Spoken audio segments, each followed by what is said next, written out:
Welcome back to the channel. Make sure you hit that subscribe button as we are only 14 away from that precious 200. And let's get going today as, you know what, I thought I'd do a video about our two superstars, Leon Draisaitl and Connor McDavid. And today I'm going to discuss why I think they will go back-to-back seasons being 1-2 in the NHL for scoring like they did last year. So last year, let me get the stats up here. They finished 1-2. McDavid had 97 points and Leon Draisaitl had 110, which arguably Leon Draisaitl was just a beast last year.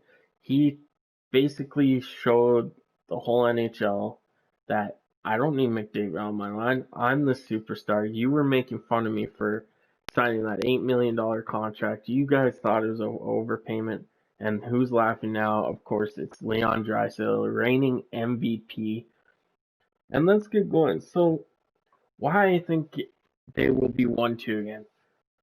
They're not going to be on the same line, as we all kind of figure that's most likely not going to happen now. McDavid's probably going to have Nuge and whoever that question mark is on the right side.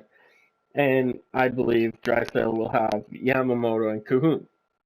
Just makes sense in my mind. Maybe switch Kahun with Nuge. But let's go with Kahun and Yamamoto with Draisaitl. Yamamoto's that pesky guy, little guy that could get to the dirty areas, get Draisaitl or Kahun the puck, the other one scores. That's all said and done. We've seen it last year. How many times did Draisaitl score because of that or get a point off of Yamamoto being really physical? Now, you also think a playmaker like Kahun that can actually snipe, but he is still classified as a playmaker. Getting Draisaitl, a guy that loves to shoot the puck, I bet you Draisaitl could easily score 50 goals this year. He's done it once.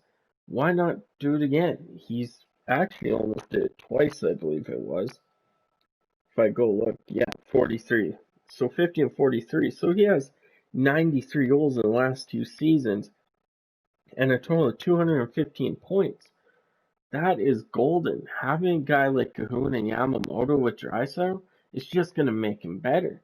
So I believe Draisaitl, if they play a full season, could hit that 110 mark again, and so on and so forth. Now you go, okay, what about Connor McDavid?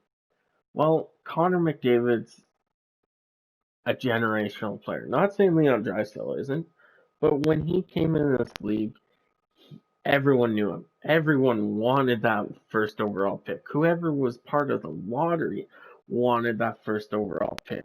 And we were supposed to draft third that year, and we won the lottery. And that was amazing. Can't beat that. So now we go, okay, well, if Ryan Nugent-Hopkins is on that line, well, there's chemistry there. Nuge is a chemistry guy. He could play both lines. Now, like I said, you got that question mark on the right wing. If it's Zach Kassian, I don't expect it to be. I think Tyler Ennis is well suited there. A lot of people are saying Jesse Puljujarvi, but in my mind, Jesse Puljujarvi kind of has to prove himself. And by signing a contract with Edmonton, it shows he wants to play there, but he has to prove himself before he gets there. So it could be Zach Kassian, it could be Tyler Ennis. I think Tyler Ennis is the best fit on that first line. And having, say, Ennis or Kassian with Nuge and McDavid opens up a lot of ice. Ennis has the speed to keep up with McDavid. He has the hockey IQ to keep up with McDavid. Kassian brings a different element. He brings the physical game where, the physical game might actually open up room for Connor McDavid and Ryan Nugent-Hopkins do their thing on the ice, which I believe McDavid will hit over 100 points for the fourth time in 6 years, which that is unbelievable. Now you guys might go, well, what about the power play? Well, of course, the power play, they're going to be together. And let's go see if I can find the power play points here. There's no power play points on this website, so let's go to this one here. This one. Oh yeah, okay, this one does. So last season, Draisaitl had 44 power play points. So 44, that means he had 66 points 5-on-5 or shorthanded, which is really good too. You can't discredit that. Now let's go to Connor McDavid here. Sorry, I had their stats already pulled up. He had 43 on the power play. So McDavid was kind of on the lower end where he only had 54 points 5-on-5 while Draisaitl had 66. But that's the emergence of that Nuge Dry Yama line where they just December 31st, here comes this young kid called Yamamoto, and Draisaitl took him under his wing, and you know what? We all know what went on from there. So power play wise, you had the likes of Connor McDavid and Draisaitl with a Nuge, with a Tyson Barrie. All of a sudden, you got say James Neal or Alex Jason or Zach Kassian in front of the net. If McDavid and Draisaitl are passing in either Nuge or Tyson Barrie get a goal, there's a perfect chance for both of them to get. So that's why I believe they will be 1-2 in this league. Because Edmonton is actually a team now. I was watching, what was it? 2018 Tampa Bay Lightning versus the Edmonton Oilers. That was the game McDavid went short side top shelf on Vasilevsky. He had 4 goals, 1 assist. And you look at that team. That team had Pacioretty. That team had Lucic. It had Kajula. It had Slepyshev, Letestu.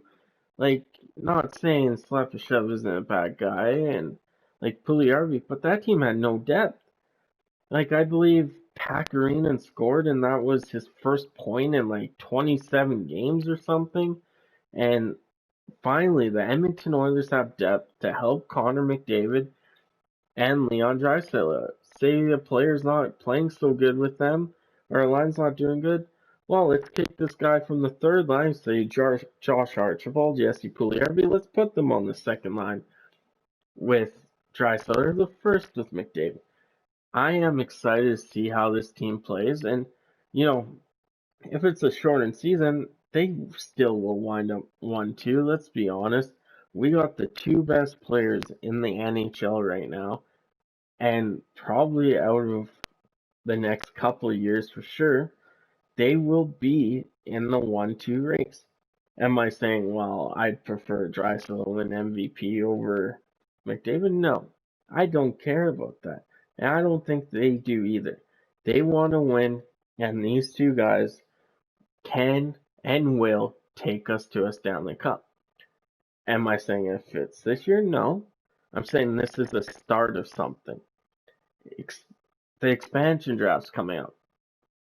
You lose player, you're going to lose a player. It's going to open up salary cap and whatnot. Do you maybe sign a different goalie? Do you hope they take Koskinen in the draft and get a 1A goalie? Yeah, sure. But the reason these players want to come to Edmonton now is because of Leon Draisaitl and Connor McDavid. Look at Nuge. Nuge doesn't want to leave. If we didn't have McDavid or Draisaitl scoring and being the players they are, let's be honest, Edmonton Oilers would not have star players. Look, we went through that phase already. So let me know what you think. I believe 1-2 for the Edmonton Oilers in the NHL. And let me know in the comments what you think their point totals will be. If we play an 82 game season, guaranteed they're over 100 points. So let me know. Have a good one.